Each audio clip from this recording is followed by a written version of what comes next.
Cuando me preguntan qué no me gusta aquí en el país, digo siempre la politiquería, la delincuencia y la corrupción, que es casi lo mismo a la final, ¿no? Entonces, esto obviamente es parte del programa en cierta forma. Hay cosas que me dijeron los mismos ecuatorianos que dicen cuánto se ha repartido el Dios de las cosas lindas de todo el mundo, de las mejores playas y las Islas Galápagos y la selva y lo que sea Amazonía y todas las cosas y los volcanes.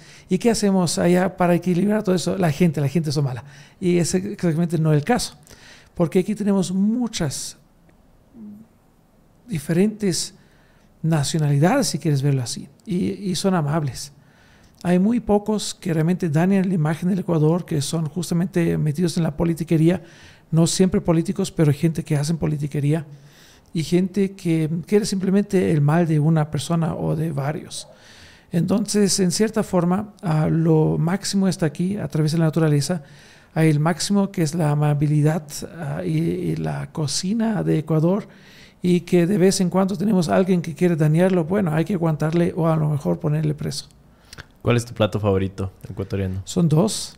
Aquí de Ecuador, que siempre nunca puedo decir no, que es la guatita como número uno. Rico. Y el pescado encocado como número dos. Súper rico. Solo como una consecución cronológica, te cuento que te conocí a través del podcast de Polina y Narcis, el podcast subjetivo. Esto se subió más o menos en mayo del 2023. Y hay algunas cosas que estaban pasando en ese entonces, ¿no? Entonces, no sé si podemos continuar ese hilo conductor. Pero, ¿cuál es tu opinión sobre la afirmación de que la Cueva de los Tallos, por ejemplo, mucha gente dice que es una formación alienígena o que estuvo una civilización muy antigua dentro de esto? ¿Cuál es tu opinión sobre estas afirmaciones? Bueno, más que una opinión, sí tenemos algunas certezas científicas, técnicas que puedo compartir con mucho gusto.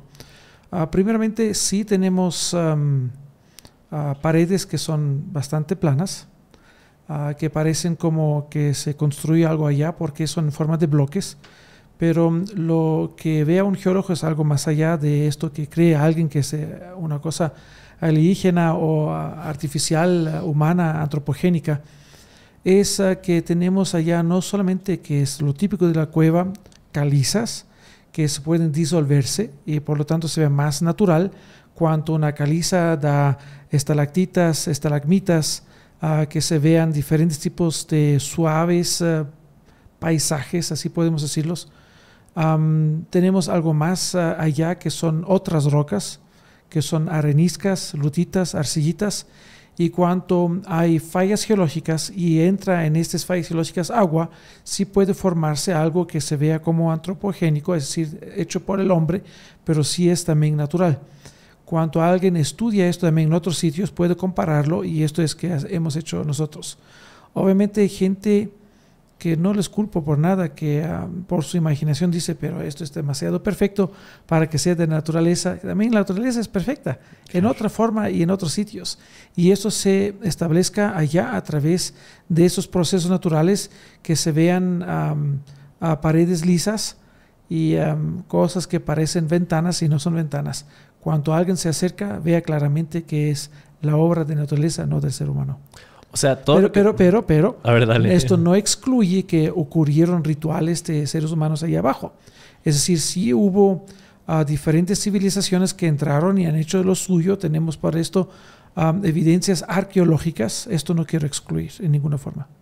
Ok, entonces todos estos documentales que más bien tienden a volverle un mito a estas cuevas, ¿me puedes compartir que más bien hay evidencia científica de que estas son formaciones naturales, por así decirlo? Esto sí, pero también hubo actividades antropogénicas dentro. Que es perfecto. Sí, entonces sí estuvieron dentro civilizaciones antiguas. Sí. ¿Qué es lo que sabemos de este tema? Hay 2-3 cosas que puedo compartir. Primeramente, cuando se ha hecho la gran expedición a través de Stanley Hall, estamos en contacto con su hija, Eileen Hall, por si acaso. Es decir, sigue la herencia en cierta forma, el legado. Cuando él estaba allá, también teníamos un arqueólogo ecuatoriano que sí ha coleccionado varios artefactos que enseñan que unos 2-3 mil años atrás gente estaban dentro. por qué se dataron estos artefactos y sabemos que desde algunos miles de años gente sí ha interactuado con la cueva, primero. Segundo, hasta muy poco atrás, hasta un año atrás, yo estaba diciendo que si existían estas placas metálicas, que nos enseñan una foto y no hubo fotos o alguna evidencia, lo que sea.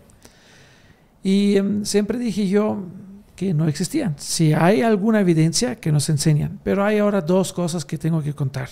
Y de esto yo mismo te quería hacer un pequeño documental de 10, 15 minutos nomás, pero solamente evidenciar que las placas metálicas sí existían, por si acaso, y no eran tanto metálicas, eran más doradas. Y hubo gente que han interferido, como el padre Crespi. Y no solo él era un coleccionista, también ha hecho un poquito de mercadería con esto. Hay que decir las cosas como son. El señor ya no vive 30, 40 años, y a la final no estaba en su capacidad mental tanto como era los 70, 80 años antes, ¿no? Entonces sí pasaron cosas y él mismo ha tomado estas placas metálicas doradas y las ha dado a una persona que sabemos quién es. No voy a decir ahora el nombre, pero sabemos quién. Tampoco no vive más, pero hay evidencias a través de su nieta y de los hijos de esta persona, su sobrina, quienes han visto estas cosas y las han derretido del oro. Es decir, se perdió la información. Ojalá, y en esto estoy atrás, que hay alguna evidencia de una foto, algo así de esto, antes que se han derretido. Y este oro se ha regalado, se ha donado a las iglesias, a la iglesia principal de Cuenca, por si acaso. Es decir, sabemos exactamente de dónde se sacó el oro, justamente de esas placas metálicas doradas, y se ha donado hacia allá el oro, no la información. Lo que sabemos de esto básicamente es que es muy probable o ya hay certeza de que se sacaron estas. Hay certeza que hubo estas placas, que existían estas placas, pero que yo estoy atrás como científico es saber qué estaba escrito encima de las mismas. Es que eso es lo más valioso, ¿no? Sí. La información que estaba ahí. El oro podemos conseguir donde sea. Exacto. ¿Y tenemos algo más de evidencia? Tal vez. Los documentos de recepción de este material, de estas placas, y como dije, también otros documentos que yo no tengo en mis manos, pero sí voy a recibir cuando voy la próxima vez a Cuenca. Ya, el nombre de la persona que no puede ser mencionada, ¿no va a ser mencionada en todo el podcast? No voy a mencionar todo el podcast porque tal vez les asusto y eso es una cosa que no quiero. No. Claro, la meta es obtener esta información. Sí, entiendo. Buenísimo. Dijiste que varias civilizaciones han estado acá. Supongo que esto era una pieza de una civilización. Bueno, hay que diferenciar. Yo diría tres diferentes. ¿Por qué razón? Primeramente, lo que he visto de fotos de los artefactos que sacó el arqueólogo ecuatoriano en 1976 es una cultura. Lo que yo mismo podría evidenciar con el georadar que pasamos cerca de la gran entrada es otra cosa, porque la forma de la cerámica que vemos a 4,5 metros de profundidad no tiene nada que ver con esto que sacó de la superficie de la parte interior de la cueva el otro arqueólogo. Y lo que es las placas doradas son de otra civilización, porque la una con la otra no tiene nada que ver. Son tres cosas diferentes. Wow. En el podcast subjetivo contabas que el periodo máximo que estuviste dentro han sido 5 días. Sí. Pero que buscabas estar como 12 en un viaje. 12 días, sí. Posterior. La idea es justamente en este mes, ahora en septiembre de 2023, era previsto de regresar allá, pero no lo hemos logrado por varias razones, porque nos llegó algo grande, que es cuando alguien trabaja con gente que trabaja en cuevas, tenemos siempre tiempo limitado. En este año se ha dado la candidatura exitosa del 21º Simposio Internacional de Espeleología Volcánica que se dará por celebrarse en Galápagos desde el 15 de abril del próximo año. Por lo tanto, nuestros esfuerzos que eran previstos y planificados para este septiembre en la Cueva de los Tallos se van completamente hacia Galápagos para el próximo año. Por lo tanto, los viajes que hacen mis compañeros, que también cuesta mucha plata, cada vez es $1,000, $1,500, $2,000 para cada uno para venir aquí y trabajar aquí conmigo, se concentra y se enfoca ahora para Galápagos para el próximo abril. Por lo tanto, tenemos que dejarlo para el próximo año, probablemente otra vez agosto, septiembre del próximo año. Qué tristeza por un lado, supongo que se va a postergar este viaje, pero también te escucho emocionado por este evento. No sé si nos puedes contar qué le trae esto al país. Con mucho gusto. Hemos tenido aquí el 16º encuentro de espeleología volcánica, que es con muchos extranjeros, porque mucha gente en varios países, más que todo en Estados Unidos, en Hawái, trabaja en la cartografía y toda la parte científica de cuevas volcánicas. Cuevas volcánicas que no tenemos así tanto aquí en la parte continental, porque tenemos aquí kársticas, es decir, de caliza. Y justamente tallos es algo que necesitamos estar mucho tiempo allá para empezar y terminar unos trabajos que hemos empezado y no los hemos terminado, como por ejemplo el escaneo de la cueva. De las 2 entradas tenemos ya el escaneo y hasta el sitio donde se culminan, donde está la catedral, donde nos quedamos en la noche. Bueno, en el tiempo que estamos allá siempre es noche, pero en el tiempo que queremos dormir está justamente allá donde tenemos las carpas. Entonces, y muchos más otros trabajos tenemos que todavía de continuar y terminar en la Cueva de los Tallos. En el caso de Galápagos, teníamos en 2014 ganado la candidatura para que llevamos la gente que están especializadas en cuevas volcánicas hacia allá, y tenía 125 participantes.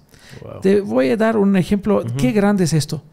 En 101 años de existencia de mi universidad, la Universidad de las Fuerzas Armadas, ESPE, nunca ha tenido la ESPE, a pesar de muchos eventos técnicos científicos, de congresos, más de, 20 o 30 extranjeros. Y yo he llevado 105 extranjeros en 2014 y se repetirá en el próximo año. Es decir, realmente es una cosa grande. La mayoría de Hawái, justamente, ¿no? Entonces, trabajar con esos especialistas en Galápagos nos da mucha información de las cosas que ellos vieron allá y queremos ver, obviamente, en cierta forma en Galápagos.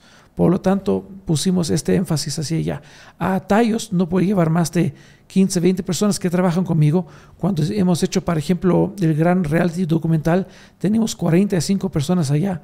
Y esto es realmente grande, es mucho, ¿no? Y ahora, como dije, tener 120 de nuevo hacia Galápagos, tenemos que prepararnos bien. Por esto, la prioridad hacia Galápagos en este momento.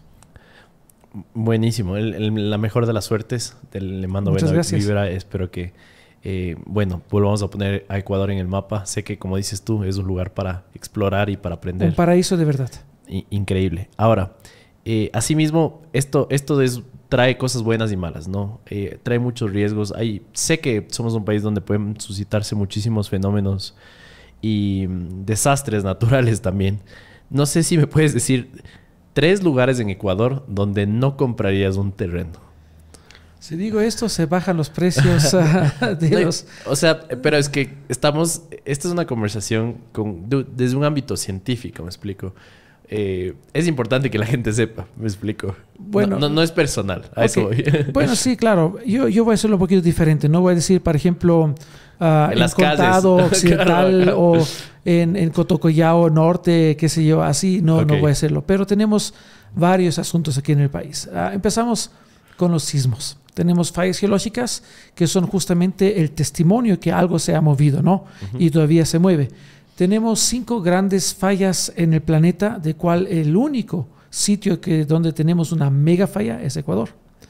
Desde el Golfo de Guayaquil se cruza una mega falla, la Guayaquil-Caracas mega falla, cruza todo nuestro país, sigue hacia la sierra, cruza también Colombia y gran parte de Venezuela. Aquí tenemos un sitio donde no debería construirse.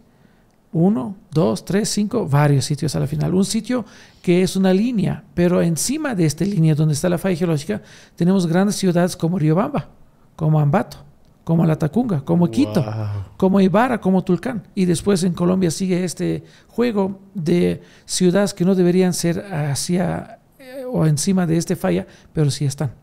Es decir, estamos realmente viviendo en un país de masoquistas que siguen viviendo allá donde no deberían vivir. Por lo tanto, no podría decirte, si podría al final, sí, conozco los sitios exactos en Quito donde no debería construirse, pero sigue construyéndose. Aún más, hemos sacado mapas donde dijimos aquí no, aquí no, aquí no, y el DMQ sigue construyendo allá, dando permisos. Este es el destino del Ecuador. Claro, es terrible, ¿no? A ver, por ahí alguna vez vi un documental en el cual un terremoto en una escala 9, por ejemplo, en China, es más seguro estar dentro de un edificio por toda la, no sé, ingeniería que tiene. Tienen péndulos en los cuales los edificios se balancean y son muy seguros, ¿no? Hasta cierto punto. Pero sé que en Ecuador eso no pasa.